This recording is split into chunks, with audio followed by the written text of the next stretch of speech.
Meu irmão, minha irmã, mais uma vez estamos aqui conectados em nosso canal no YouTube para meditar a palavra de Deus, falar sobre as maravilhas do reino de Deus, do reino dos céus.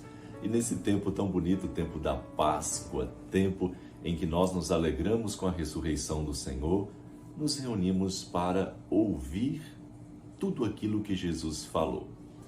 Mas antes de darmos continuidade à nossa meditação da liturgia dominical, gostaria de convidar você para se inscrever em nosso canal e conosco estar conectado para meditar e também para compartilhar com suas listas de transmissões, com seus amigos, com os seus grupos, meditar a palavra de Deus, meditar a sagrada liturgia dominical. E hoje Jesus está preparando os discípulos para a despedida. Jesus prepara os discípulos porque ele vai subir para a glória do céu. A igreja celebra nos próximos domingos duas grandes festas, a festa da Ascensão do Senhor e a festa de Pentecostes. E as leituras bíblicas refletem sobre estes dois fatos. A Ascensão, com o discurso da despedida, e o Pentecostes, com a promessa do Espírito Santo e a imposição das mãos dos apóstolos. A liturgia nos mostra que Deus está presente na sua igreja pela ação do Espírito Santo, mesmo depois que Jesus volta para a glória do Pai. A primeira leitura narra, lá no livro dos Atos dos Apóstolos, capítulo 8, versículo de 5 a 17, ela narra o início da missão evangelizadora da igreja fora de Jerusalém. Os apóstolos Pedro e João são enviados a Samaria para completar a iniciação cristã que tinha sido realizada pelo diácono Filipe, conferindo o dom do Espírito Santo àquelas pessoas que tinham sido recentemente batizadas através do gesto também da imposição das mãos. Então, essa passagem, na verdade, ela constitui o Pentecoste lá do povo samaritano. Como a casa do centurião romano tem lugar, o Pentecostes pagão acontece justamente ali. O episódio, ele lembra duas verdades. O batismo é completado pela unção com o óleo do crisma e pela imposição das mãos do bispo, no sacramento da crisma, no sacramento da confirmação.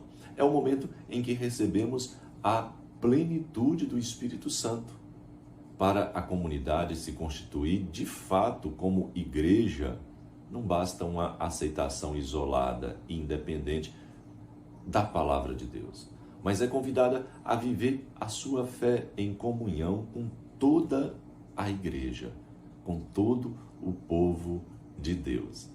Na segunda leitura, na primeira carta de São Pedro, ele exorta os cristãos a permanecer perseverantes, a estar fiéis, ou seja, na fidelidade aos compromissos assumidos com Jesus Cristo no batismo. Não desanimar jamais. Confiar na ação de Deus, confiar na ação do Espírito Santo e permanecer fiel e perseverante.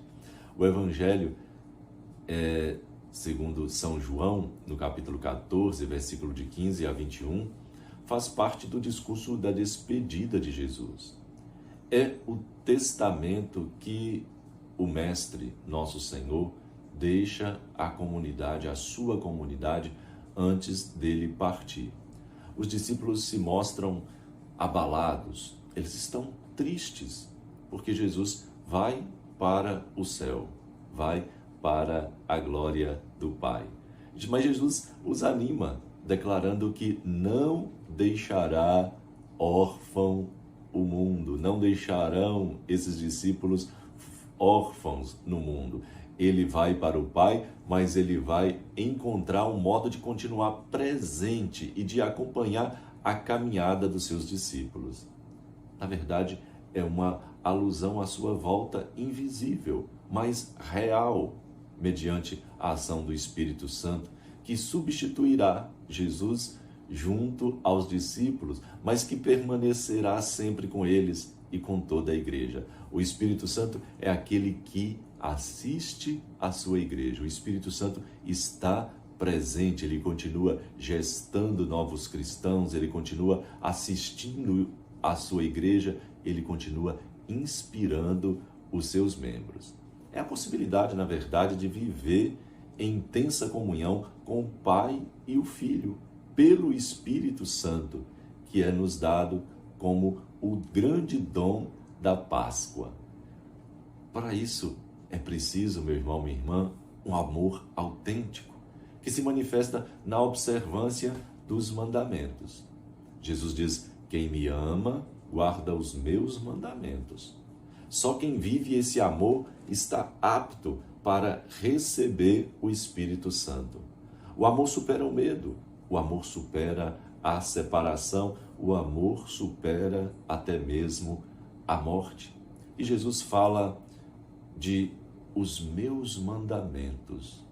Não se trata dos 10 mandamentos, já entregue lá por Deus no Antigo Testamento a Moisés.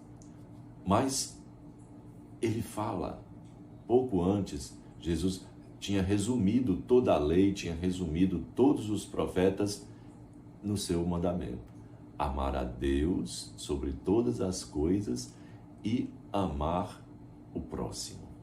E as consequências desse amor vivenciado dos mandamentos é, primeiro, merecer receber o Espírito Santo. Ele vos dará o Espírito Santo, que o mundo não é capaz de receber. É alguém amado pelo Pai. Ele será amado pelo Pai.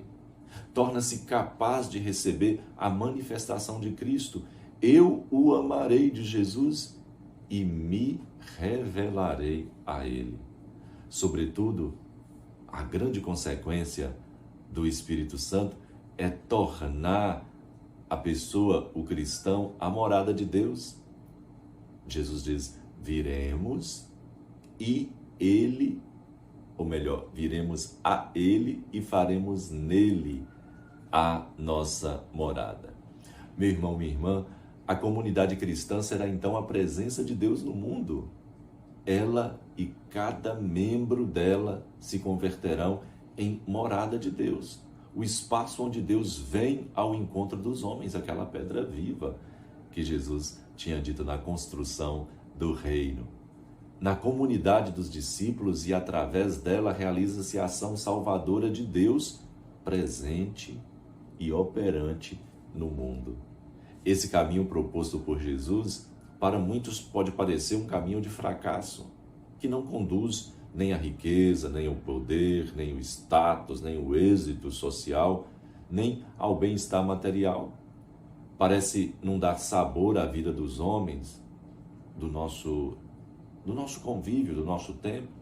No entanto, Jesus garante que é nessa identificação com Cristo e nesse caminho do amor e da entrega que se encontra a felicidade plena, que se encontra a verdadeira vida. Jesus promete aos seus discípulos o envio de um defensor, de um intercessor, que irá animar a comunidade cristã e conduzi-la ao longo de sua história. A comunidade cristã, identificada com Jesus e com o Pai, animada pelo Espírito Santo, é o templo de Deus, é o lugar onde Deus habita no meio dos homens, no nosso meio. Através dela, o Deus libertador continua a concretizar o seu grande plano de evangelização, para que o mundo creia, para que o mundo chegue à presença do Pai. Meu irmão, minha irmã, procuremos então viver intensamente essa presença de Cristo que está no meio de nós, que vive no meio de nós, agora na Eucaristia e depois no amor vivenciado com os irmãos.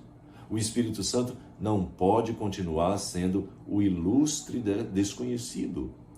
Ele é o nosso defensor, ele é o santificador, ele é aquele que nos assiste, é aquele que está conosco, é aquele que nos inspira, é aquele que nos conduz ao Pai. Ele consola a sua igreja, ele santifica a sua igreja, enquanto nós esperamos a segunda vinda do Cristo ressuscitado, do Cristo Senhor da história, Senhor do universo.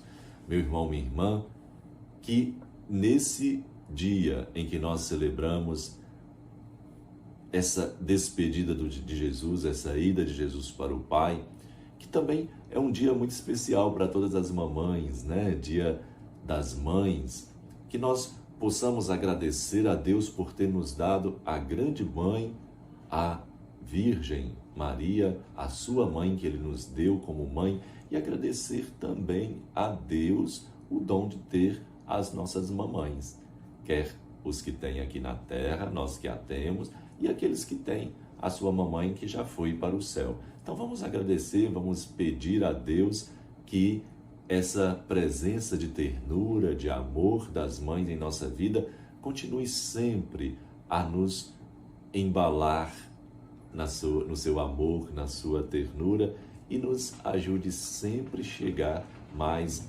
perto de Deus, bem mais perto de Deus. Louvado seja nosso Senhor Jesus Cristo, para sempre seja louvado. E pela intercessão da Virgem Maria, Senhora do Rosário de Fátima, abençoe-vos o Deus Pai, Filho e Espírito Santo, e permaneça para sempre. Fique em paz e até o nosso próximo encontro meditando a liturgia dominical. Fique com Deus.